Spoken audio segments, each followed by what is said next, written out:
Welcome to Build the Room, a podcast for entrepreneurs, creators, and visionaries who aren't waiting for a seat at the table. They're building the whole daggone room. This space is for the ones creating belonging and a profit on their own terms. So, whether you're building your first online community or reimagining the one you've already got, you're in the right place. Grab your notebook, get comfortable, and let's get into it.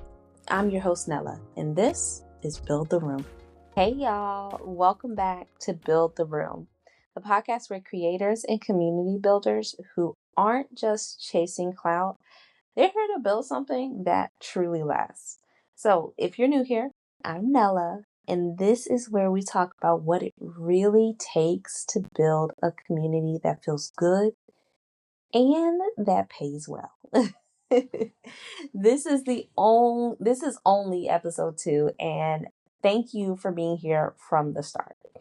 This podcast is starting small, but I already know we're building into something that is going to be big and it's going to have real impact. And so I'm just grateful that you're tuning in. But let's go ahead and get into it because I know y'all are ready for today's conversation. So last week we touched on it a little bit, and I'm sure you have heard it a billion times, the phrase, just build a community. Like, it's easy to say, and people say it like it's easy to do, like it's a one size fits all situation. But nobody talks about what happens after you build it. After the welcome sequence, after the DM conversations, after the first wave of excitement wears off. They don't talk about that the hardest part isn't getting the people to join. The hard part is getting them to actually stay. And that's what we're going to talk about today. We're going to talk about retention, the quiet, unsexy, often overlooked backbone of every thriving community. I remember the first community one of the first communities I've ever built. It started off strong. People were showing up, posting in the group, joining calls. I felt like, bam, I did it. I cracked the code. I figured out the formula. I got this down pat. But then slowly, the energy shifted. People started going quiet. Engagement dropped. The same 5 members were carrying the entire vibe of the community. And I personally started to panic. Was I doing something wrong? Was the platform the problem? Should I add more features, more calls, more content, challenges? But what I didn't realize at the time, and what I learned the hard way, very hard way, was that retention is less about doing more and more about doing what matters consistently. So I want to ask you this question. When someone joins your community, if you have one, what's keeping them there? Is it the vibe? Is it the value? The feeling they get when they open your app or hop on a Zoom call? Or are they just hanging on because they forgot to cancel the subscription? And I know we all have that one subscription that we keep forgetting about. Is your community that subscription? And I want you to be honest, because the answer right there is the difference between a transactional space and a transformational one.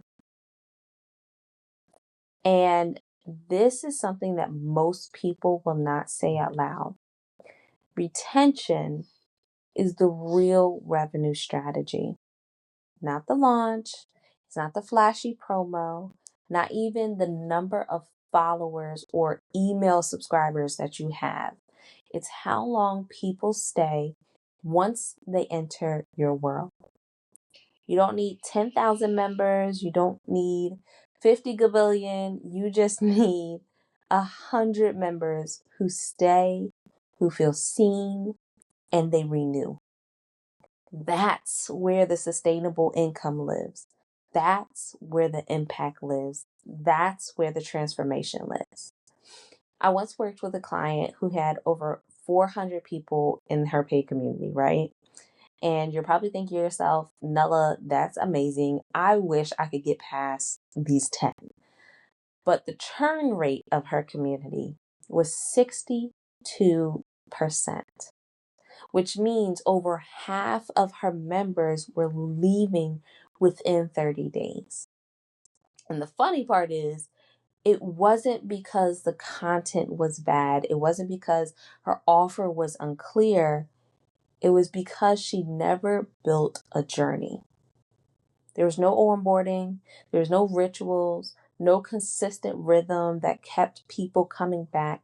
It was a revolving door, people in, people out, right?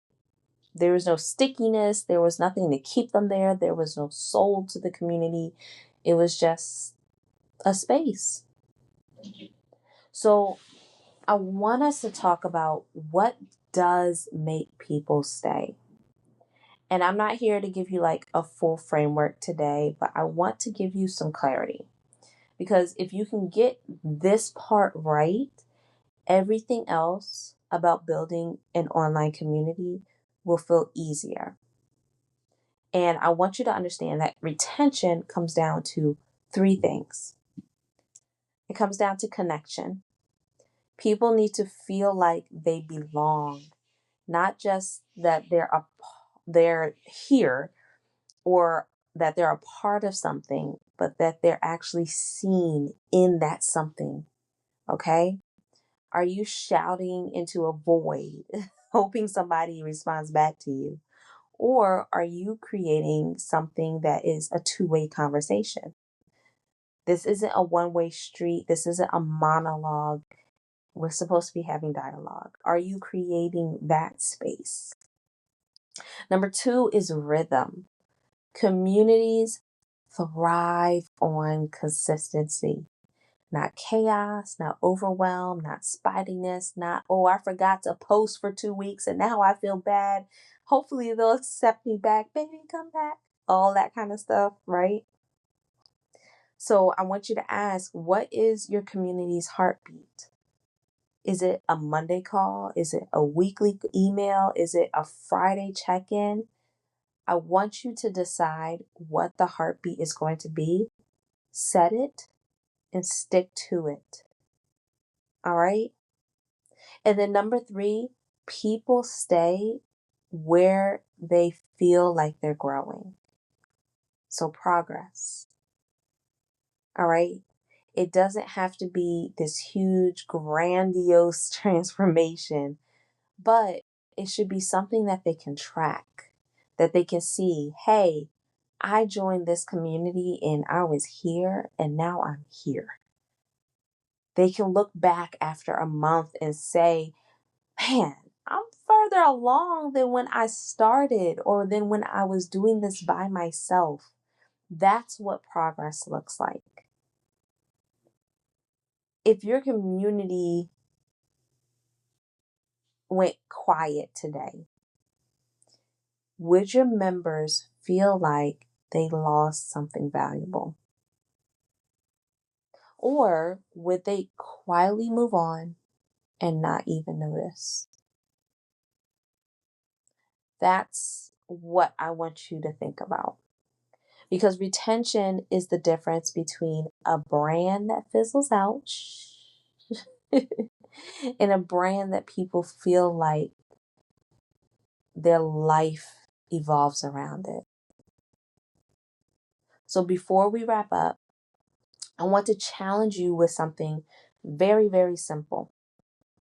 This week, I want you to pick one retention move to strengthen.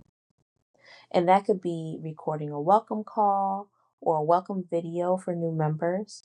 That could be sending a check-in message to someone who's been quiet for a little while. That could be starting a weekly rhythm and committing to it for at least 30 days. Whatever that might look like for you, I want you to make it small. Don't do something that's going to overwhelm you or be too big. I want you to make it real, like human. Don't use AI. And I want you to make it consistent, because retention isn't built overnight. All right. It's built in the in between moments where nobody thinks that you're working on your community. So if this hit home today for you, you already know what to do. Leave a review, send this to a friend, or take a screenshot and tag me on Instagram at always Nella. And if you're serious about building a community that doesn't just grow, but actually thrives, make sure you subscribe. All right. I'll see you guys next week. And I want you to keep showing up. Keep building what the world doesn't even know it needs yet. Because clout fades, but community, that's what builds the room.